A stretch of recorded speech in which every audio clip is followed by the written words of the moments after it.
Well, welcome back to another episode of Buffalo Happy Hour. Mike, what's going on? And Derek, a lot is going on. So we should probably start with names, titles, and where we are, just because there's a lot happening and there's a lot to discuss, especially in today's environment. So you want to introduce yourself, my friend? Well, I'm Dave DiTullio, and I'm the owner of Defensor Inc. And we've been around for about 7 years, and for guys like us, there's not a lot for us to do outside of that skill trade. So this just felt more natural for me. So being in the firearms industry and training is kind of what I've been doing for the past 7 years. So. What were you doing before then? So I did a number of things. I was in the military, 10 years in the Navy and 13 in the Army, and got the joy of traveling all over in beautiful places. And then recently retired in 2015, I think it was. Mm-hmm.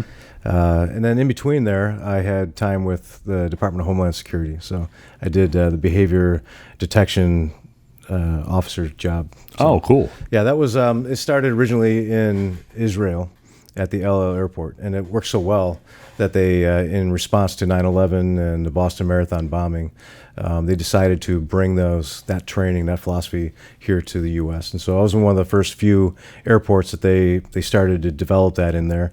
And so I went through the training with Dr. Frank and Paul Ekman and some of the big names in the industry who did that. And it's been phenomenal. But I still hang out with these guys, still go out for dinner and meet up with them. But yeah, pretty cool. That had to be a wild experience. Totally not what I expected. You know, before I even got into the military, I was a rock star. So I don't know if many people know that, but so I was born and raised in the Air Force, and my dad wanted me to get into it, and I was like, no, man, I'm good. I want to be a rock star. Well, I'm not a rock star. So my grades in school proved that, and so I had to come up with another option, and so I joined the military. And after that, when I got into Homeland Security, it was just another thing that I didn't expect to get into, but when this opportunity came up, it was pretty cool. So what does that actually entail? What was it again? The behavioural what? So it's behavioral analysis. Okay. Or I was a behavior detection officer. So there's over 132 behaviors I memerized, and then they were broken down into stress, fear, and deception. So you're just reading us like crazy right now. Oh, totally. Right now, we'll be talking. But so, the best way I describe it to people, because it's really hard to kind of comprehend what I'm even talking about, there's leakage in your behaviors, right? A normal Coke can, if you just sit it there, is fine. You can open it, no problem. But if I'm looking at you and I'm shaking it and I slide across the table, you're going to have questions about opening that, right? Because it's under pressure. And that's what your body is. So when your body, if you've just murdered someone or you're about to do something you can't afford to get caught, whatever that might be, we're designed to see that leakage. So it's like you're under undue stress. So a normal person, you guys are totally chill right now, so I have no concerns. I feel so much better. Yeah, or I'm just spin out of it for too long. Right, now, yeah, really. But no. So that's kind of how that works. And so we are trained to look for those things. And I started out, I had to look from like the head to the toe. Yeah. So I'm looking at people like this. You know how creepy I look when I'm at my age now, looking at people like that? But so were you just like studying people that had normal behavior and then studying an actor that's like, pick the person that's stressed here? Or like, how do you even train for something like that? That's actually a good question. So we basically get a list of behaviors, and then we break down each behavior and we talk about what that looks like. Gotcha. And what normal is, and when does that exceed normal? And it takes in a lot of different factors. Mm-hmm. So once we learned all the behaviors, I had to memorize them. So there was no sitting there looking through paper or anything like that. It had to be memorized. So that was a tough one right there. Sure. And there's points associated with it. When it reached a certain level, then it was my job to interview you basically, and you're not supposed to know it. So we had to be able to hide it. So I took interviewing and interrogation courses through McLaughlin and learned technique of soliciting information from people. Which is great, by the way, from my daughter's boyfriends and things like that. So it's an art form. It really is. Trying to gather information from somebody just by like casual conversation. Yeah, and you know what? You guys are really good at it when I watch you guys, which is all the time. You guys are awesome. Thank you. But this would be a very short podcast if you didn't know how to talk to people. Absolutely. Closed-ended questions versus open-ended questions. Sure. And it's being able to draw stuff out of people. What was one more question around behaviors, just because I studied forensic science in school, and the Here we go. That means he's qualified. I was now. also manager at Tops. So let me tell you a little bit about yogurt. I took a PDF class. Yeah, but like that behavioral analysis and everything like that really fascinates me. So what was a behavioral characteristic that was difficult to memorize or to solicit some sort of evidence from? Difficult to memorize.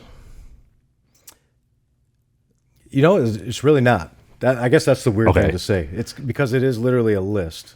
And it made sense as you're talking about. The hardest part of the job was as I'm talking to people, trying to make it look like you're not working. Mm-hmm. You know what I mean? Because sometimes I could be a passenger, and you see me in the parking lot, or I could be sitting next to you at the airplane, or I am in uniform, and I got to make it look like I'm not picking you out of whatever like that. So we'd be looking, and if like two of you got out of the same car, and we caught that you went to Southwest and you went to American Airlines on two different planes. At some point, you're going to talk to one of us. Sure. And that's kind of how that worked like that. But the hardest part is maintaining my cover of whatever it is and being able to continue to watch for those behaviors. Sure. And then keep that math going in my head. So if it reached a certain level, we just skipped right to law enforcement of some sort, depending on what the issue might be. That's wild. And so everyone has what's called a trip story, right? So you being here, if I were talking to you, this all looks weird, but when we start talking about, it starts to match with what you're wearing. Mm-hmm. That's part of your trip story. The equipment you have matches with what you're telling me, like that kind of stuff. And I tell people there's an example of like, I'm talking to you at the airport and you're telling me you're on a trip to Orlando.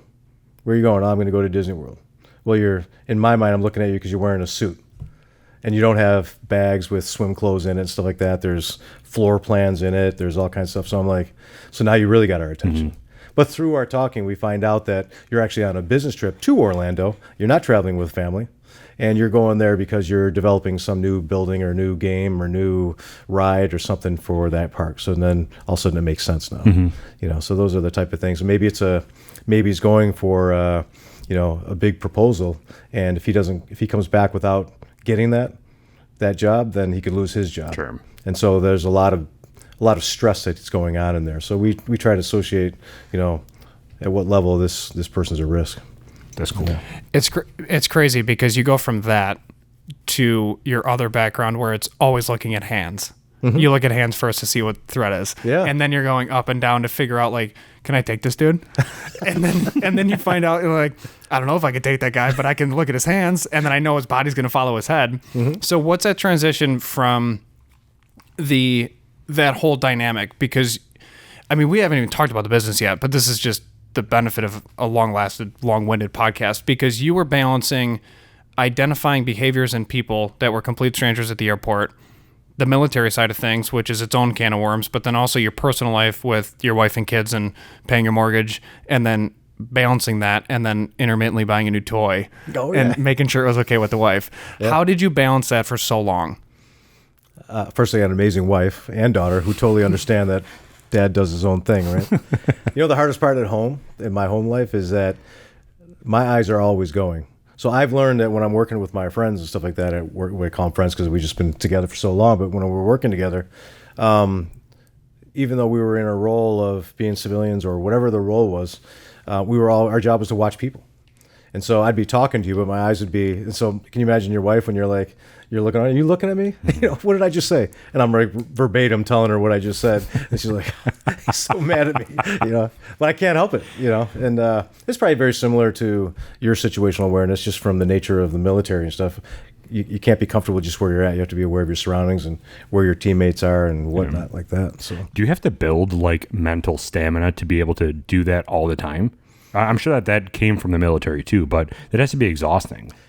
It was, believe it or not. I didn't want to go to malls after that. Like it was work, going shopping for anything was work. But after I got past the memorization part of it, now I'm at a point now where if there was a behavior that was leaking, for sake of a better word, I would just see it, and then I can go from there. Before I had to sure, be looking for it. So yeah, it was a little mental challenging.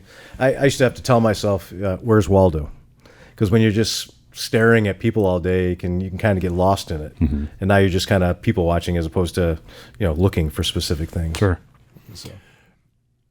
So all of that is perfect training essentially for what you do, because there still are dangers to what you do. I mean, somebody can come in and then all of a sudden it's nuts. So you're like still right observing. now I'm back to where I normally want to be able to see. So thanks 100%. Yeah. I didn't even But think I'm of that. trusting you. I got you. But remember, I'm the one with the gun right now, so you need to make sure that I'm turned around if we need to. Absolutely. I got you. Just be like, hey, Dad, please go to work. Turn around. Yeah. I'll just stop recording. We'll just be like, hold on, pause. We gotta go. We gotta punch in. For that, you're identifying strangers that just walk in that you've essentially never seen before, and they just want to buy a firearm, which is a whole nother can of worms, not only because we're in New York State, but because of that inherent danger. So transitioning to this, which is honest, I've known you for a long time, and it's still strange that like you're running a storefront, but there's some really cool things on the side where it's just like, that makes sense. Like that's fitting. But at face value, it's like, oh, like you can go there and buy a sling, or you can just buy a QD mount or something. And it's just it throws me off because I'm like, he's answering the phone and saying hi, and it's his first name. Like, what is happening? Where's the rank? Yeah. So in that, how has that transition been for you to then build what is now Defensor? Because it's been a ride over the last 7 years. Yeah, absolutely. I needed something to keep going after the military, and I had enough with the government at this point where I took an early retirement from my job. Not that it was bad. I think what I was getting, what wears on you, besides just the physical part we were talking about earlier, about all the abuse that our nature of our work in the military does to our body, mentally, you can only spend so much of your life looking for the bad in people. Look at my wife, who is oblivious to things going on around her, and I'm envious of it. I'll say that, right? But she lives in a world that doesn't see the things that I know of, and the things that we see, and so I was envious of that. And she's very much aware now, been around me long enough to know, but she doesn't get fed that intel, So for me, this was a way to kind of decock from that, kind of bring it down a level. The best part of my job is training new people. We've been training high-speed people for a long time, and A-type personalities and stuff.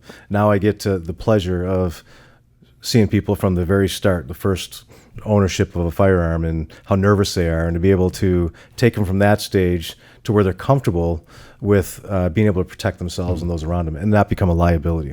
So that's where I really take it in. Is I like knowing that I've got new people out there that are going to be next to us and our families, and I'm comfortable with them out there doing those decisions. So when you come in to buy a firearm, if you go to like a Cabela's or something, I'm sure that those people do not have the training that you have. No free shout outs, Cabela's, but I'm sure that they don't have that same training. When you're selling a firearm, are you doing a behavioral analysis of the person buying to say, should I sell you a gun?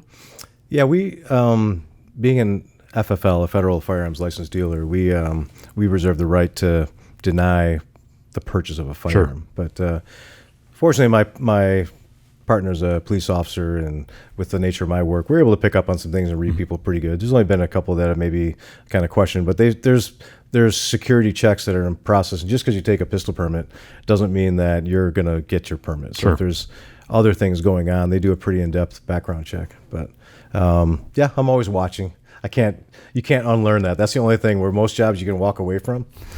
This never will leave my head. So it's been a good thing, but it's just always there.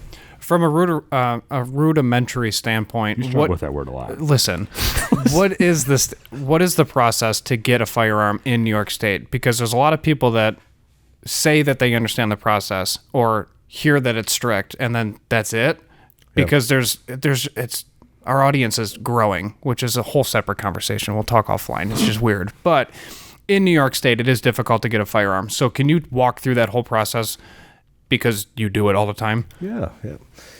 So first, if you decide you want to get a pistol permit, you have to take a pistol permit safety course, basically. That's a basic certificate just saying you got a basic understanding of the laws, you understand what a firearm looks like, which the bad end of it is, some of the characteristics of it, characteristics of ammunition. We get into topics like Article 35 in the penal law, which is what a lot of people don't know. That's the scary thing is, and I don't know who's teaching what out there, but if I use my pistol, if I touch my pistol and it's coming out of my holster, I'm probably going to civil and federal court. If it's at that point where I'm actually drawing it.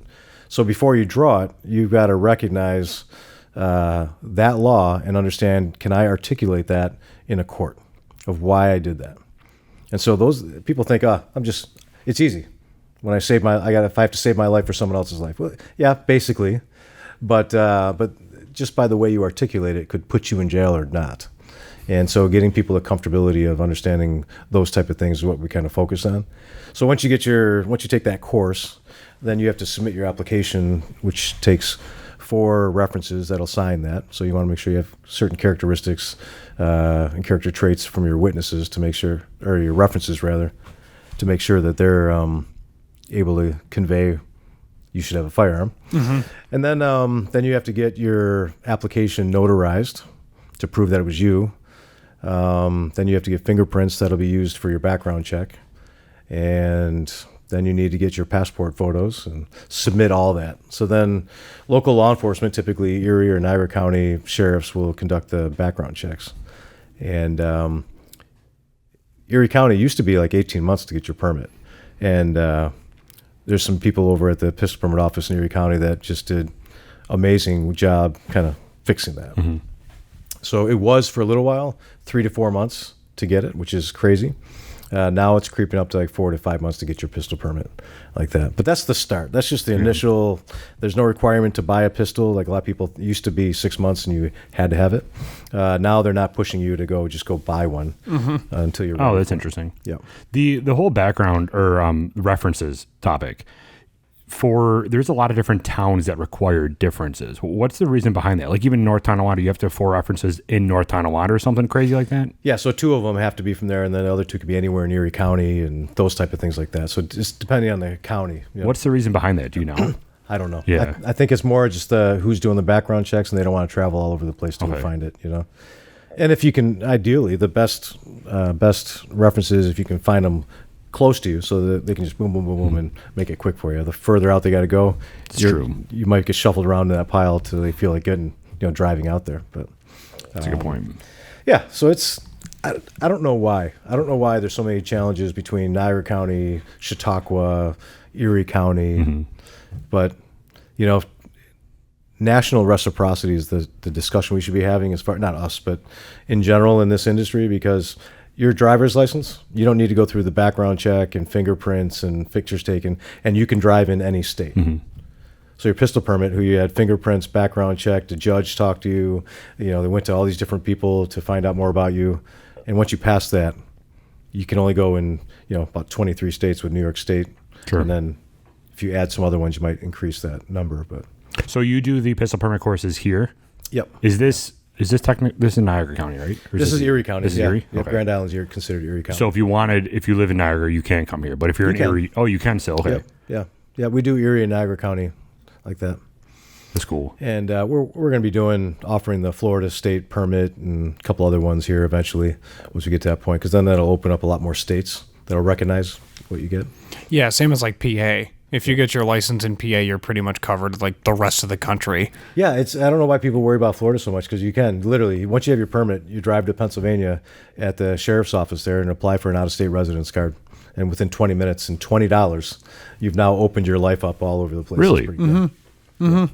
So it's, that's nice. And not many people know that. Yeah. There's a website that you can check of like what states are reciprocal with other states, and then you just click Pennsylvania and the whole map basically lights up except for like the onesie twosies, and you just laugh because it's such a small drive for us from Buffalo. You can just go down there and file.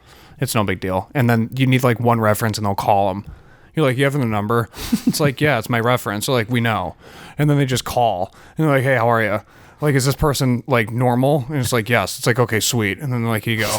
Like, because you already went through New York, and everyone in Pennsylvania almost feels bad because they're like, it took so long. You had to do all this, like, you had to jump through hoops. Yeah, right. It's nuts. And then you find out that there's some states that are constitutional carry states, so you don't need anything. But like some of it, so my brother lives in South Carolina, and for South Carolina residents, as long as you're from there, you don't need a permit. It's like buying a rifle. You just get your background check and right there, and in 20 minutes you're walking out with your pistol. Washington State was like that when I lived there. A couple other places that are like that. The problem is I can't go into South Carolina. No one can go into South Carolina. So we don't want to just be, I think it's great that they allow you to do that. But like my brother has a pistol, he can't go to any other state but in South Carolina with it because no one recognizes one when you don't have a permit. So I applaud them for opening it up for their people. But, if I've got a permit, I should be allowed to come into your state, That's very true. It's just crazy. But, Yeah, no doubt. There's so many rules, too. That's what's crazy. Every state's got its own different thing. It just seems like it would make more sense to make it kind of universal. If you need to make it stricter, so it requires certain training, I certainly don't even have a problem with, qualifying once a year. Police have to do it. Military has to do it. Anyone who carries has to qualify, and yet we don't as civilians. And I don't have a problem with that if it means that you can open up my ability to go to any state I want and stuff. Those type of things. What state has the strictest laws? It's New York and It is in New York, California. Yeah. We're the two states that are fighting each other for who can be the strongest rules against firearms. But it's great. What people don't understand is a lot of people who are making these rules, the New York State Safe Act and things like that, just don't have a firm grasp on what our laws are and what the meaning behind it is. So we get all these crazy rules and things that go on there, like a pistol grip makes a difference, or because I can have a bolt action Barrett 50 cal, but I can't have this scary looking M4 that which is just like anything else basically in a semi-automatic. And so it's just crazy rules out there. What are your thoughts on when on this side of the aisle when you're talking about the reasons why you need a gun? It's the fact that, well, not necessarily the reason why you need a gun, but the laws behind it is that the more that you restrict it, the more painful it is for me to get a gun. And the bad people aren't going to go through the processes anyway. Yeah. So is that a common ideology between the industry of like, why are we doing this? Because it doesn't really matter for the bad guys anyway? It should be. It should be the thought process because they're going to still get it. I tell people prisons are arguably the safest place in the world, right?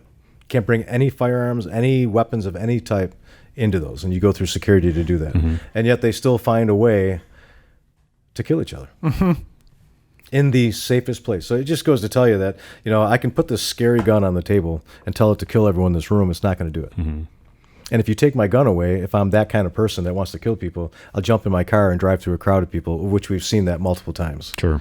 Or stabbing people with knives. And it's just these firearms get the bad rap, and I can understand why you're scared of them, but you should be more scared when the good guys don't have it. Right.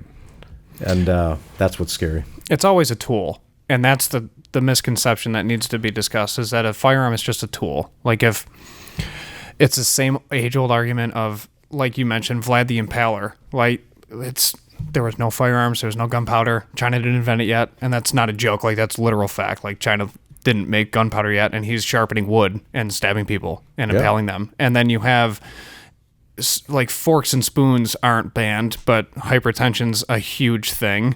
And most people aren't blaming spoon manufacturers, but we're blaming gun manufacturers because of insane mental health issues. And if somebody with a mental health problem was running around the streets with a shovel and just killing people with shovels, are we going to ban the shovel, or are we going to be like, that dude's out of his mind? Probably the latter. Yeah. So until that conversation's had at a level within government that can make change, because clearly the people can't make change like the way you're supposed. Long story, off topic on that, but it's just interesting that it's the same debate from both sides, and there's really no compromise. It's like, guys, it's not the gun.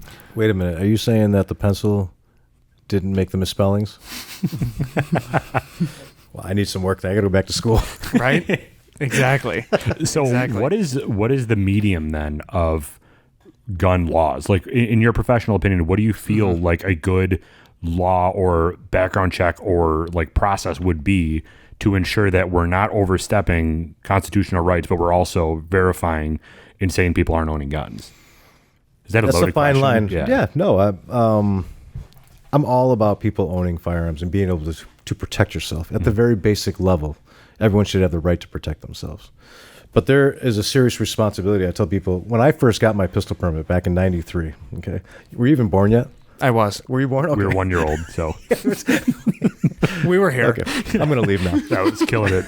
We were here. That was on point. Oh, man. In 1993, and you probably don't even know this story, this show, but Miami Vice. Heard of it? Okay, Know the show. Heard of it? Crockett and Tubbs. Those were my heroes. I wanted to be them. That's the only reason I got my pistol permit.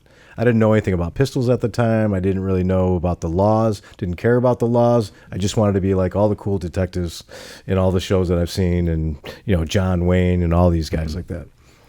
So here I am with my big 357 Ruger GP100, this giant thing, wearing a shoulder rig. Nice. I went and bought some suits, threw out all my socks, and bought Miami shoes, and walking around like I'm the man, and had no idea. And now I do know how serious that is. When I put this thing on, it could change the trajectory of my life. Mm-hmm.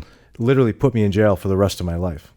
And there's been a lot of stupid stuff that comes out of people's mouths when they talk about I would have done this. Yeah, you would have done that. You'd been in jail for the rest of your life. And so that's kind of been the focus point for me, is trying to educate people, because there's not a lot of people who want to do that. Mm-hmm. I had approached a lawyer that we knew, and I was like, hey, I'd really love to have you come and talk to my audience about what they could expect if they go to court, and all about the laws and things that they might face. He's like, yeah, absolutely. And he goes back and calls me later and says, Dave, I can't do it, man. And his firm wouldn't support that. I got a state trooper that I know that sends people my way because he doesn't want to put his name on, well, so-and-so from the troopers said this. And I get it. I understand from trying to cover yourself, in the event that but that's the society we live in now. Mm-hmm. Everyone's worried about getting sued, and your best interest isn't in their mind, Mm-hmm. And so I've been throwing myself out there. So, someday I hope it doesn't come back to bite me, but people need to know how serious it is to carry it. And so I don't have a problem with people getting background checks. Mm-hmm. If you're a sane person, it's going to come out, because, New York State wants people to get their pistol permit. People paint New York as this, this bad place, and there's a lot of crazy laws, but the judge carries it in Erie County, carries a pistol. And he has been very generous about giving everyone their pistol permit. It may not be full carry, and when you look at why, there's usually a reason, something in their past. It was like, I'm going to give it to you, but kind of like, prove it to me. You can always protect yourself at home. You could take it to the range and practice, but whatever it is that they're looking at, which they don't tell us, but which is very, very rare that happens. So if you see how many people are in our pistol permit classes and the amount that he's got to sign off on, he's literally shooting them out there. So I think New York does the best they can within the laws that they've been given. Sure. The mental health thing, Erie County doesn't require it, but Niagara County requires that you sign off on your mental health, and they can check your medical things. And some would argue that's pushing against your Second Amendments. Sure. And at first I would say, yeah, I kind of think so too. But, if you're like like this, and you're wearing a tinfoil hat, and you're saying they're out to get me, I'm a little nervous about you being in the same restaurant I'm at with my family, and something goes down and you are deciding what you're going to do with your firearm. Like sure. So I don't know where that line is. I really don't. Yeah. I don't even know that I want to get into that. It's a tough line. Like, there's no good answer for it at all. So your pistol permit classes, you have them here. You do training though too, right? Mm-hmm. Well, what does that training consist of? If somebody wants to come here to be trained, what can they expect? So we have. Oh boy. Yeah, I'm going to get in the short version of this. I'm getting too old now, man. I used to be like, well, I'm glad you talked about that. No, we're pretty chill here, man. But it's pretty simple. I tell people anyone can pull a trigger. Anyone can squeeze that trigger.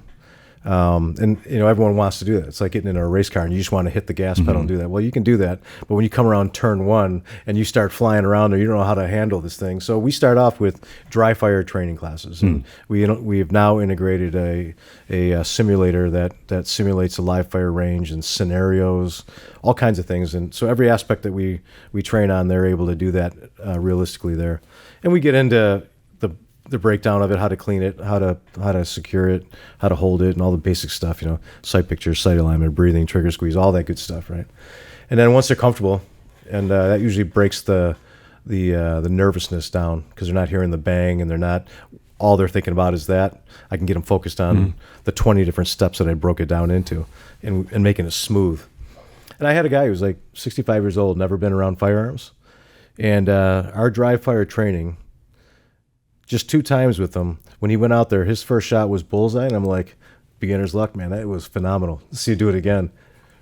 Right in the bullseye a second time. And that's when it hit me that, our dry fire training, our practice at home, all the stuff that needs that motion, that movements need to be without even thinking about it. Because if someone's trying to kill me, I need to be focused on you and how I'm going to articulate this, and if it's legal or not, and not shooting people behind me, you or anything else. Like, there's a lot going on. I can't be like, trying to figure this thing out. So getting those motor movements to be as fluid as it's taken me years to do has been really good. So when we get out to do live fire training, then it just kind of falls in naturally. And then from there, it's just working decision-making process, making things more fluid and understanding your threat, all the muscle mechanics and micro movements and things like that that your body goes through, and threat identification. When do I shoot? When do I don't? What am I looking at? I had a lady miss a target, like the paper, like this giant piece of paper with a silhouette, didn't even hit the paper, and she was like 10 feet away from it. And I was like, how does that happen? I could literally probably close my eyes and hit that. But when people at the very basic level, she's had a permit, didn't know the concept of her just the basic thing of what your sights are. Sure. So it's just getting people comfortable with it, and that's what we do. So we do live fire, dry fire training, and then it just advances from there. We get into all kinds of things, room clearing and scenario-based stuff and center axis relock. I tell people if they want to be John Wick, I'll help you out. But that's not a selling point. I don't know what is. Yeah, it's and I'd rather you just come and see it. Sure. So then rather than talk about it, because I really don't like talking about it. I don't know what it is. Just see. Let me just show you what it's about. Sure. So we teach law enforcement that how to shoot 360-degree environment. So like from this seat, I don't have to get up from this seat. From my vehicle, I don't have to get out of my vehicle to control 360 degrees around me, and it's that methodology. And I've taken some of that. It wasn't developed by me, but the methodology that was created for that, some stuff was dangerous, I thought, so I don't incorporate that. Just some certain aspects that allow me to fluidly move through a dynamic environment, and at any point not have to like turn and swivel and stuff. I can just flip it around. When you are at your house, most people think like, oh, training stops. Are you discussing how important it is to clear your own house? Yeah. Have you been caught by your wife doing it? Yes. Yeah. Okay. Yeah. That was a 2-part question. One, because I didn't want to be the only one. And then second is because it's, I got you. It's because it's a real life thing where if somebody breaks into your house, your dog, your daughter, your son, your wife, and your in-laws are going to be looking at you like, this is it, man. Like, you're the one talking about it. You're the one that lived this. Like, time to actually do it. I'm going to stay here and not move. Yep. So when it comes to your house, identifying blind areas, like the dark matter spots where it's just like, I have no idea what's over there. Is this cover or is it concealment? What's behind this? If I shoot here, is it going to hit my neighbor's house? Am I in Cheektowaga? Do you want to come work with us? I mean, it's things that most people don't think of it. And then they go to some training and then they're like, okay, that was really cool, but I was there. And then it's having that realization of knowing like, hey, it's nonstop. I think a lot of that has changed too with local law enforcement, where that discussion's being had, where their every day is their combat zone as a town cop. Like that's their battle space. So when they're actively working, it's exhausting, and then they live in the same town that they work in, so they're never necessarily away from work or off. So what scenario-based trainings do you have? Because I took the one and it was amazing, that really help people have that distinction and knowing that, yes, you can learn things at Defensor, but it's really applicable outside as well. So because everything's based off of Article 35 in the penal law, the New York State penal law. So we cover everything from robbery, burglary, kidnapping. I don't get into rape, but we talk about it. All right. So we cover all the different things that people might, arson, and we recreate that. And so I have like little babies back there. I have a bomb vest back there. I have fuel cans, and we bring it on the road. So especially when we work with like church security teams and stuff, like we recreate it. And we've got blank guns. We bring law enforcement in there, so we create it as realistic as possible, using firearms that allow us to do that. Because it would be a very small class if we used real ones. Right. So when we first started this, that's all we were doing is a force on force, and I think people thought we were like another Buffalo Battlegrounds. Nothing against Buffalo Battlegrounds. But our purpose was a little different. Just like when we deploy, getting ready to deploy, we put ourselves into real scenarios, and that's the only way to do that safely. So, so that's kind of what our training covers in that regard. But yeah, I cleared my house just the other day. I came in and my daughter's like, "Mom thinks she heard someone outside." I'm like, "What? No, you didn't." The rock star came back. Yeah, I was like, "I'll be back." So I did my little thing around there, but safely, of course, and that's the important thing too is decision making process of when do I leave my room if I think someone's in the home, right? And I joke that I put a sign up in my house that says my house isn't locked for my protection, and and I like to envision in my head that I want to be like, game on, let's do this. But I just had this. I just talked about this with a group that I was talking to, and I was like, there was a time that I would be like that. And like if I had my teammates around me, then I'd be like, let's roll. But when I'm home, I'm by myself, and so when I hear someone in the house, it's not like you just go out and looking, because something happens to me, my family's by themselves. And I assume that there's more than one. I never assume. It's called the +1 theory in law enforcement. And so we assume there's more than one person doing this. So I can't afford to come down and see you locked on you and also, and then my family's doing this. So there's a lot that goes into it. So there's the A-type personality with me that wants to go crush it. But then the other side, I've got a responsibility where I can't leave my family alone. But I'm working on that because they're getting their permits. So we're there good. you go. But yeah, so we try to make training as realistic as possible for the environment that people find themselves in. And yeah, so if I need to clear my house, I've done it.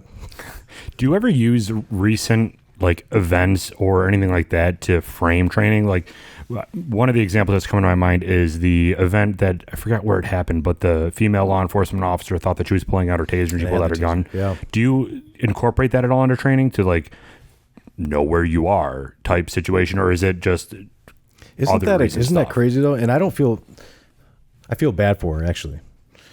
Everyone's talking about let's defund the police, and I'm like, no, you need to fund the police. Correct. Because it's the biggest challenge for law enforcement, because we've been trying to work that angle, is to pull an officer off the street. Well, they're already undermanned half the time, right? So you want me to pull him off the street when he just got off a long shift. He doesn't want to do that, and if he does, I got to pay him double time. And so it's always been a challenge to find to do it. We're like, we just had the luxury in the military. We're all going training. We're all doing this, but we're not in the combat zone. I'm not training in the combat zone per se. You know what I mean? Like when we're down, then we might have some time to go, work on a mission and practice for a mission. But law enforcement's not. This is their job, and so they don't have like that time where they can just pull people to do training. So that is something that's got to be addressed, because when everything is focused on your gun, and something happens. Excuse me. And something happens where you've got to respond, it's an easy automatic. Like my thumb doesn't think about the selector switch on an M4. I don't even think about it. And that's from years of muscle memory and practicing like that. And so for law enforcement, when your go-to firearm your go-to tool is your firearm, to have something different, I could see where that could happen, where you could get confused on that. Sure. Because she did. I don't really blame her. She said, taser, taser, taser, and thought she was pulling her taser out, of which both feel like, they both have a grip, they both have a trigger. And so people say, I can't imagine how that happened. Well, if you don't have all the training and the muscle memory and constantly using it, ask them how much time they spend on the taser. Right. They might spend a day on it, and then that's it. Kind of going off of that, and specifically your behavioral training that you have, do you think that putting body cameras on police increases their stress and changes their behavior? That's a good... Should we talk about state police retirees? Sure, go ahead. State police just rolled it out within New York State, and there's a mass exodus. Oh, really? Yeah.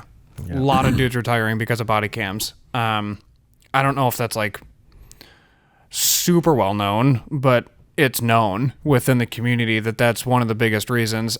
a lot of people don't realize the outside variables. You mentioned a long shift and then to go train afterwards. Like, super easy example. The gentleman that was down south at the Wendy's or Burger King or whatever, and everyone's like, why didn't the cop just shoot the guy in the leg? It's like, okay, let's walk through this quickly. You struggle with the guy in grapple. You're on the ground for 10, 12 minutes. He steals your gun out of your holster, and now you're like, okay, now what? Because that's my primary, like, lethal force option. He's running away, or I'm sorry, it was his taser. He stole his taser, runs away, looks back at the officer, raises the taser to him, and then the officer draws his lethal option because he doesn't have his non-lethal option anymore, and then warns him, and then everyone's like, just shoot him in the leg. It's like, hold on, you're exhausted. You're working a 12-hour shift. What if there's an infant at home? Maybe he didn't sleep last night because of that infant. What if there's a domestic at his own house between him and his wife because he's always working? What if his marriage is an absolute hell environment, whatever? Then you have the heart nonstop, and then you want him to control his breathing while getting actively aimed at to then pull the trigger and hit him on a super small target while the dude's running away. No one thinks of that. All the people see is like what happens on, I don't know, whatever 911 ridiculous ABC show is out, where that's the only thing that happens. They apply the tourniquet, like pat him on the head, and then it's a happy ending, Full House type scenario. So it's crazy that that's a thing, and then the body cams are alerted to start recording and pre-recording based off whatever you do. Like, if you get out of your car, body cam turns on. If you take your Stetson off, body cam turns on. If you draw your weapon, body cam turns on. So it's like all these different things where a cop is like, am I a robot or am I a human? That's definitely been a challenge, because it literally, and if I pull my firearm, all your cameras come on. Mm-hmm. Anyone within a certain radius, they come on like that. Or your lights come on, anyone in a certain radius, because now they can have all the different angles from whatever situation. I mean, they mean well, right? If the problem that gets most people in trouble in law enforcement responding to things is they have this situation's going on, and all of a sudden someone shows up late after everything that's happened before that, and they catch it. Mm-hmm. So all they see is they don't have the whole story. So the idea is that wearing your cameras tells the whole story. Sure. The flip side is everyone's afraid of court and making the wrong decision, so they're hesitating and they're maybe not making decisions when they should be.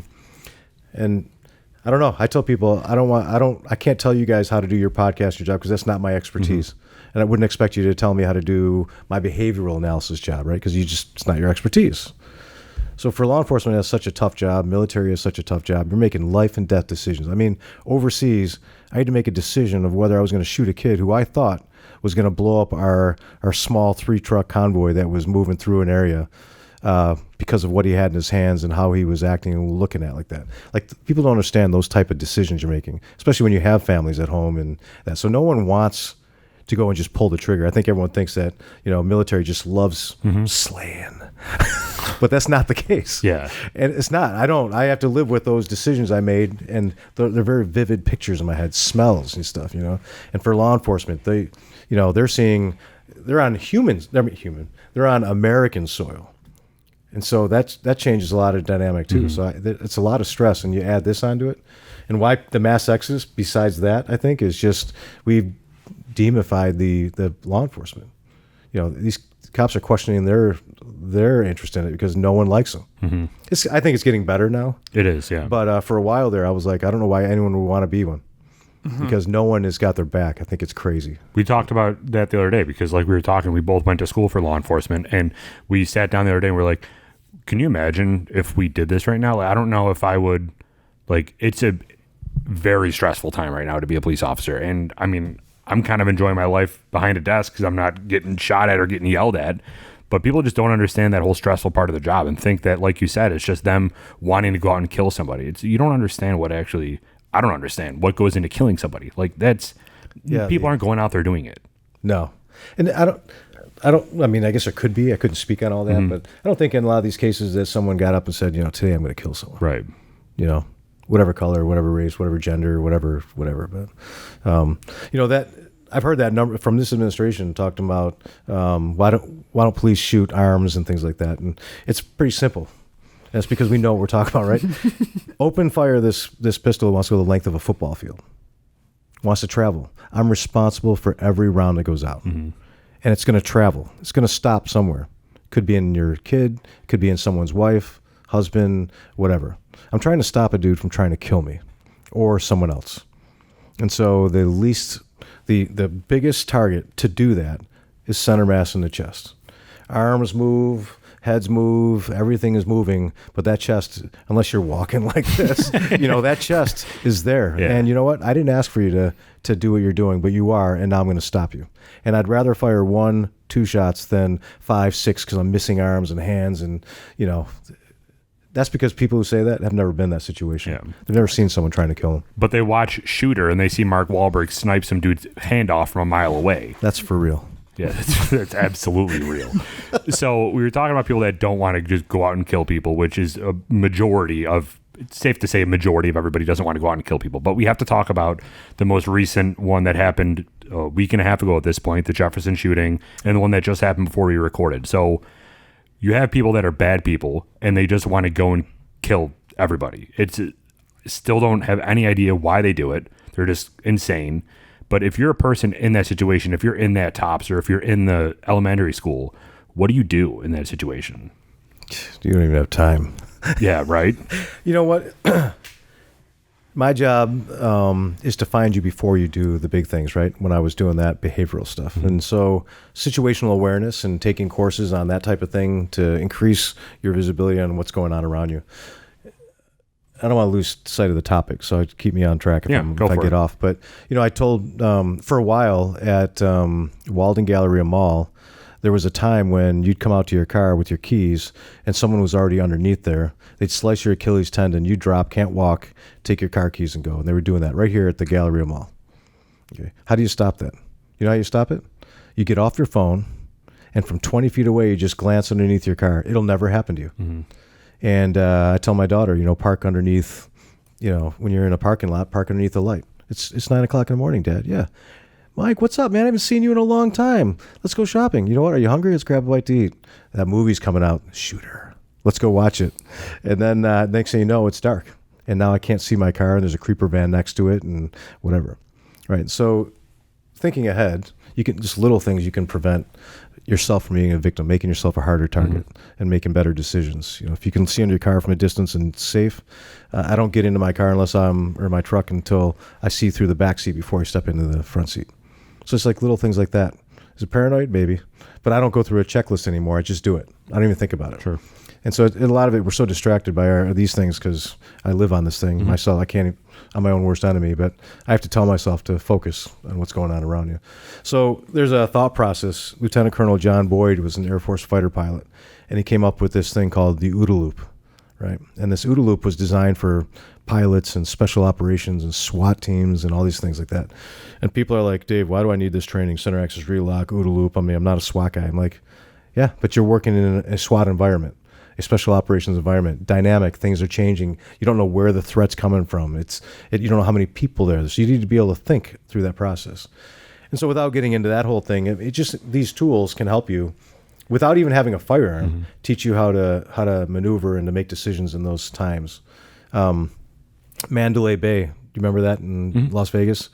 Just shooting at these people from the concert. And if you were to sit and look, you'd see how many options they had. But what happens was, a group of people starts running in gunfire and they're all running a direction. Well, that's where I got to go. It's a herd mentality. You see it at the airport. There's lanes open and everyone follows other people because that's just everyone. That must be right. No one wants to be wrong. So I'll just follow the crowd. And so I get it. DMV, we see the same thing, right? So there's some basic concepts when we talk about active shooters and how can we survive these things that you have options. Instead of running for the front door at TOPS, when's the last time you saw eggs and everything being brought in through the front door? Right. Kitchen at any restaurant. When's the last time you saw fish fries and stuff coming through, excuse me, and getting around the passenger or the customers and stuff and going into their kitchen, It was a number of years ago, a band called Great White. Again, I'm now dating myself, but I was a rock star, so stick with me on this.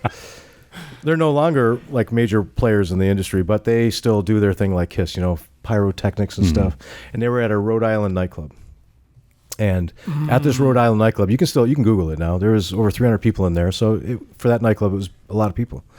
And so they lit their pyrotechnics off, and it lit the styrofoam insulators that kind of muffled the sound from crazy rock bands, right? And when it caught on fire, everyone was like, "Oh my gosh!" And they all ran for the 2 doors that they knew they could get out. And you see them in the video. You just see them stacking on top of each other and trying to get out, and they became human shields, so no one could get past them. So over 150 people died in that thing, and the band Great White survived. They were at ground zero. How'd they do that? Because they knew of a back door where they brought all their stage equipment in and stuff like that. They knew some just common things like that. At the mall, if I was at the Walden Galleria Mall, I can guarantee. You guys know where Five Guys is? Mm-hmm. You know, that entrance right there, all glass and this. Can you imagine if someone shot boom, boom, boom and started making shots in there? Everyone's running from all the way down at the restaurants down there at Cheesecake Factory, all the way down. Are you just going to run for those doors? That's going to be a Great White situation all over again. But yet all you have to do is just run into Oakley, right? A small store, and go through the back, and there's a hallway that takes you to all the stores. That's where they bring in all their supplies and stuff like that. So while everyone's running there, like fish in a barrel, you can be that different person that thinks. So the whole run, hide, fight, I understand what they're trying to say, but you need to be a thinker in this type of situation. Because anyone who just freaks out, you're not going to survive that. That's crazy. Now, it's crazy because I saw that thing in Tops at the Buffalo thing, and that's just crazy, man. And I think that even if I was the woman that was in the first one that was shot, I don't think I would have survived that either, because it was just a car pulling in. He was just talking to the camera, and he just gets out and just starts shooting. There's no hesitation, no thought process behind it. That's pretty scary. Mm-hmm.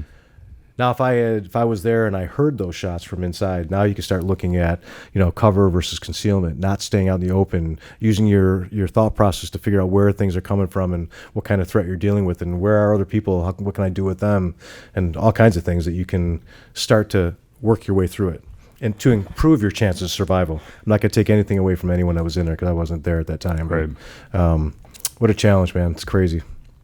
So the best thing would be, if you're in that situation, to just be situationally aware to see what other locations you have to hide, run, and like back doorway out, like the loading dock at Tops. I think there was a story on some people at Tops hid in the freezer.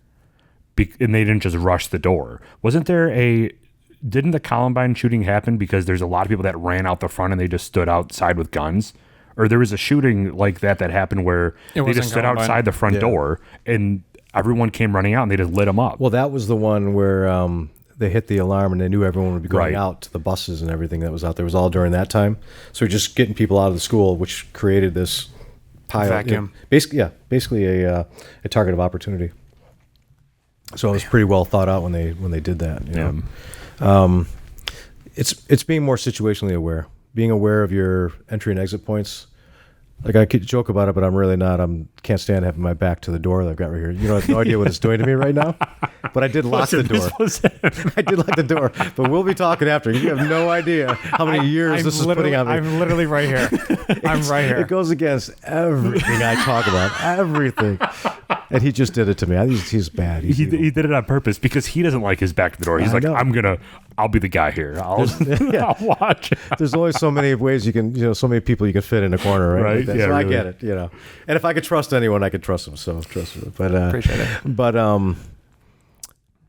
there's so many different things to look at. But it's just situational awareness, being aware of being able to sit in a spot that I'm not paranoid. I'm just, when you come in, you can't help but see it, and you just glance and are they, do they fit in with the environment? Is that, like us here, there's a certain look, there's a certain vibe and stuff going on. So if some guy came in here with a suit and a briefcase and his, his sunglasses on and stuff like that, I'd be like, guys, we need to take a break. ATF's here. I got to do an inspection real quick. Sure. Right? Because they don't fit in. I already know they drew my attention from the crowd that was in here, So when I did G8 summits, if you can picture an Orchard Park at the stadium, face painted and everything like for the Bills, right? If that dude showed up at the G8 Summit, out of all those people, he stands out from the norm. Doesn't mean he's a bad guy, but that's how you pick out people who are, stand out for whatever reason it might be. How do people practice that? Like, if somebody watching right now wants to get better at that for being situationally aware in the future, how do they practice that? Just repetition? You have to be purposeful with it. You have to be mindful of it. The OODA loop, you and I do it all the time. I tell people I like to go through a pink light. You know what that is? A traffic light? When the light turns, is green, and as soon as it turns yellow, my wife, her OODA loop says, threat, and my head hits the windshield, right? I'm alive because my wife made a decision on that, right? My wife braces herself for a different reason because I'm going for it.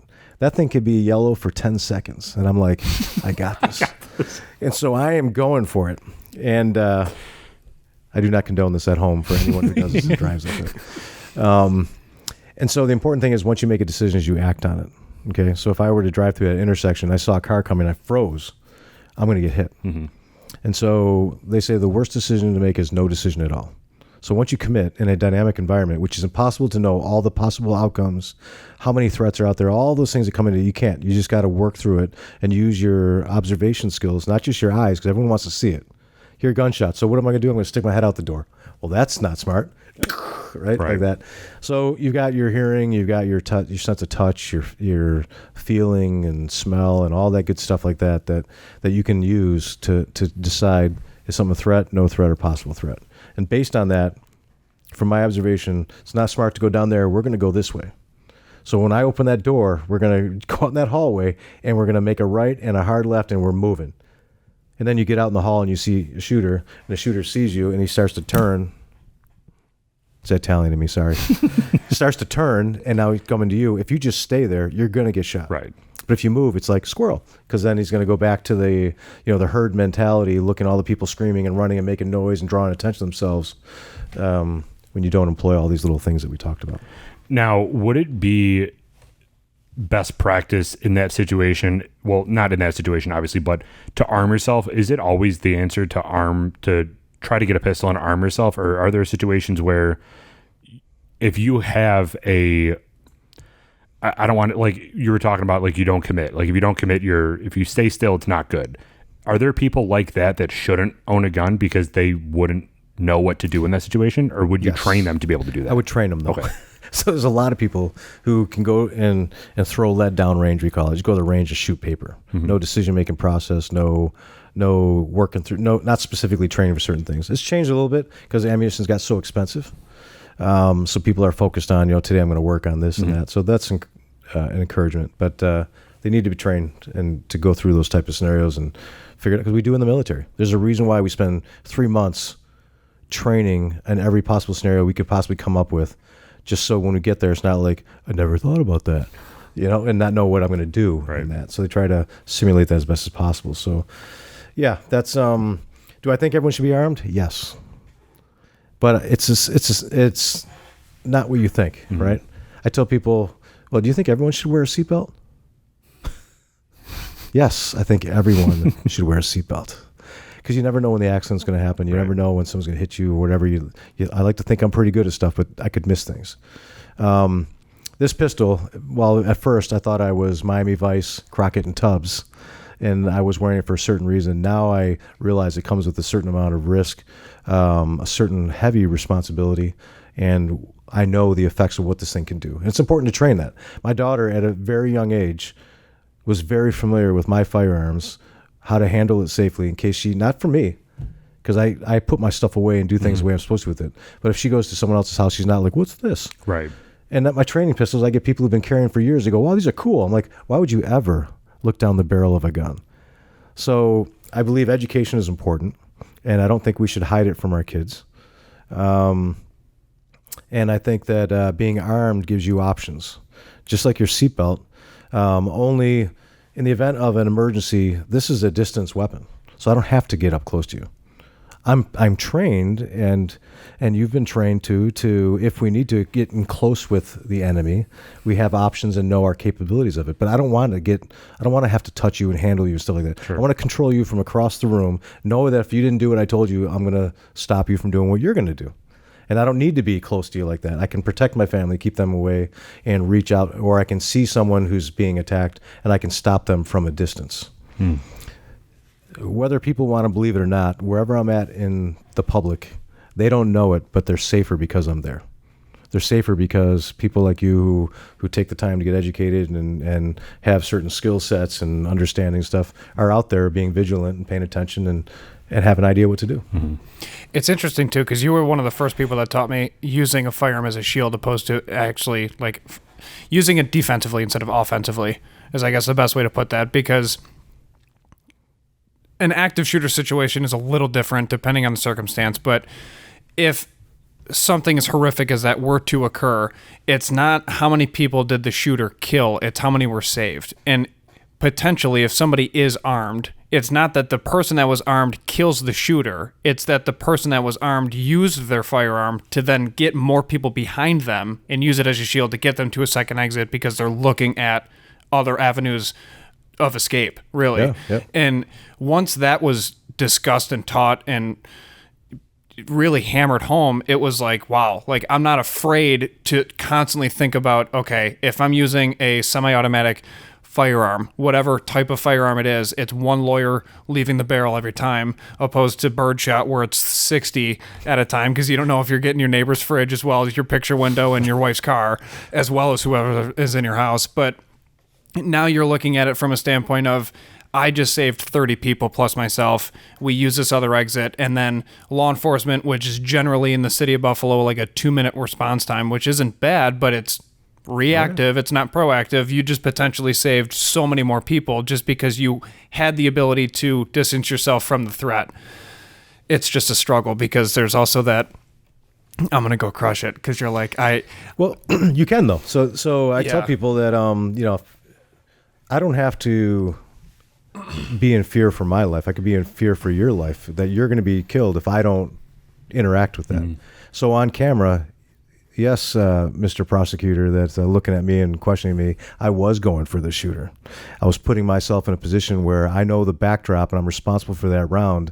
And if I'm positioned where I was at, I would have shot the lady in the back and the guy over there and the kid over here. So I was positioning myself in the best place to shoot effectively and not cause other damage, that we'd be sitting in this courtroom to do that. And then all of a sudden everyone's like, whoa, wow, he knows what he's talking about.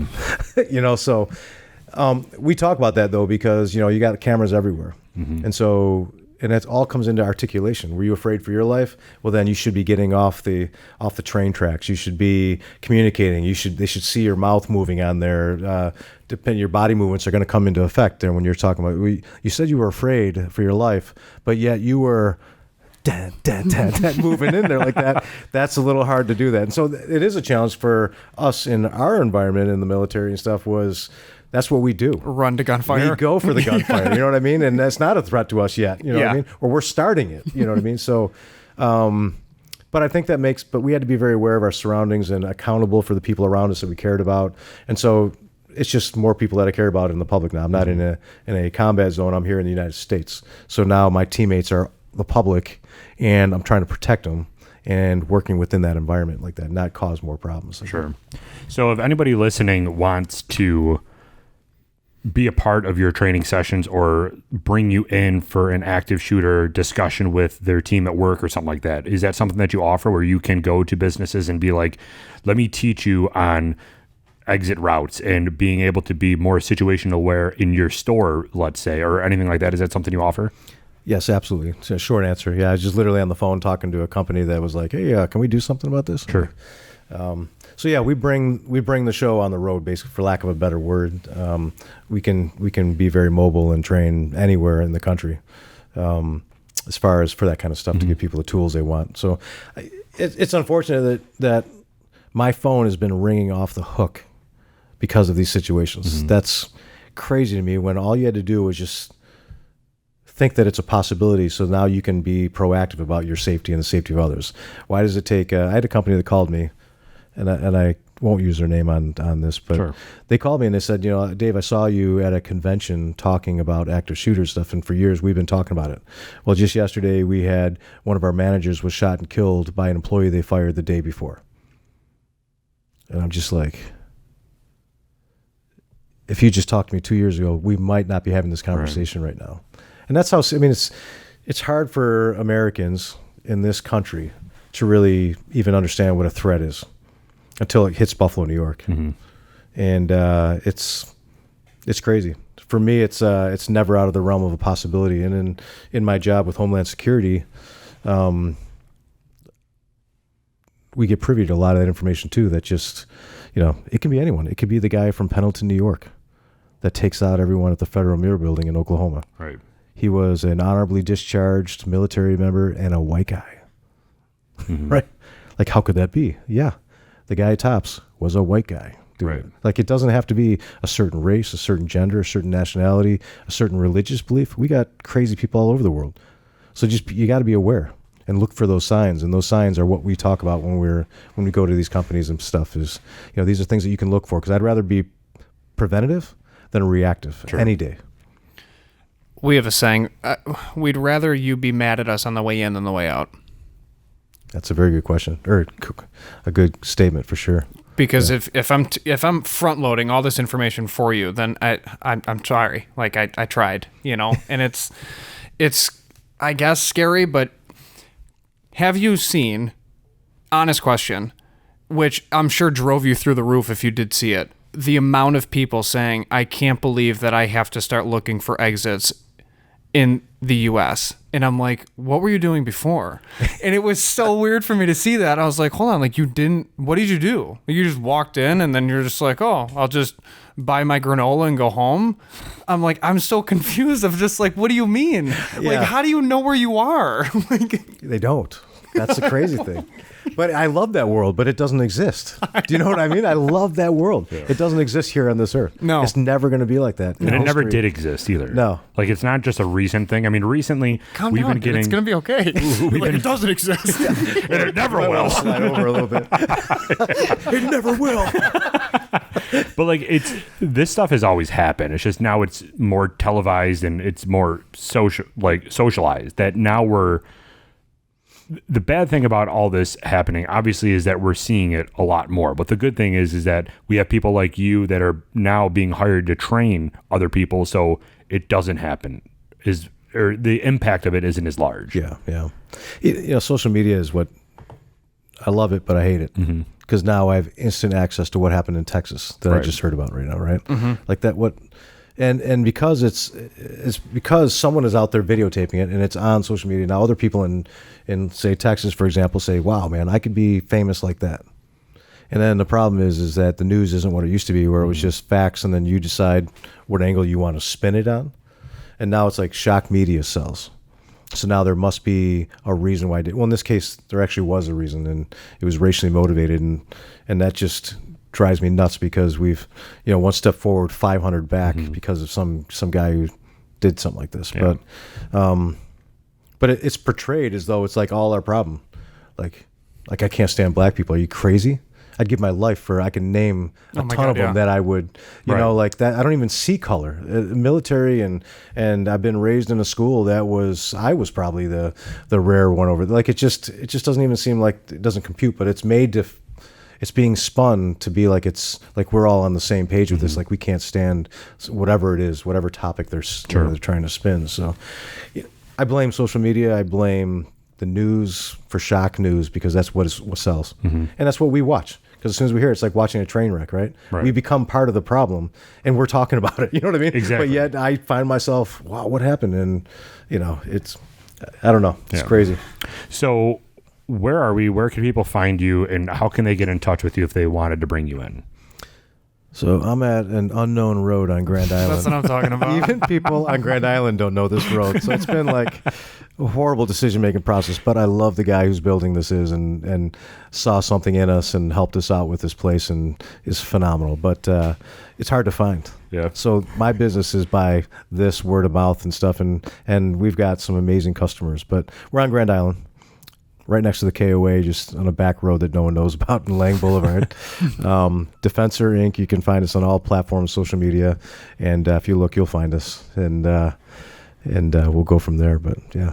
And then you can, just so people know where, like, what's inside, you can buy anything from pistols, shotguns, rifles. You have accessories and all that stuff. Is there anything that, like, you want to call out that's a hot item right now that you can pick up here? Pistols. That's what everyone's, right, yeah, really. that's, but we got a lot. So we started out as primarily a defensive firearms training thing, getting people to be able to protect themselves. And when we started selling firearms and getting into that, started to expand out. So now we have everything from rifles to pistols to, I didn't know anything about shotguns. The only thing I knew about shotguns is a Mossberg 500 takes off a door handle pretty good or hinges, And so now I got introduced into the skeet and trap and all that stuff. And I was like, wow, there's actually fun in this. I didn't know it. And I can have other colors like a wood stock, and I can wear other things and stuff like that. So we got into that, and because there's a lot of skeet and trap communities around here, and I'm starting to get into, some different things that aren't just that. We have a less than lethal section because I believe if you have other options, I really don't. There's some times where that line, I can use my firearm justifiably, but if I had, pepper spray or sting ring or we sell tasers. That's an option that maybe if some road rage crazy person was coming at me with a bat and smashing my windows and coming at me, this might be another option where I don't necessarily have to take his life, because once I pulled my pistol, that means I had no other option. Right. And so we try to come up with other things and work people through those scenarios to figure out, hey, is this an option I should be thinking about? Cool. Well, man, thank you so much for your time. We really appreciate it. Thank you, everybody, for joining. If you have any interest in any of this, come on down, educate yourself. That's the best thing that you can do. And if you are a small business or you want some more education on active shooter situations or anything like that, hire him, and he will come and talk to you guys about it all. So thank you so much, man. We appreciate your time. Guys, thank you so much, man. Absolutely. Awesome. It was a pleasure. Awesome working with you guys again. Thank you. Absolutely. Appreciate you guys coming out and checking my place out. For sure. Thank you. You're like one of 3 people on the island that's been here. So. Thank you, guys. Really, it's awesome.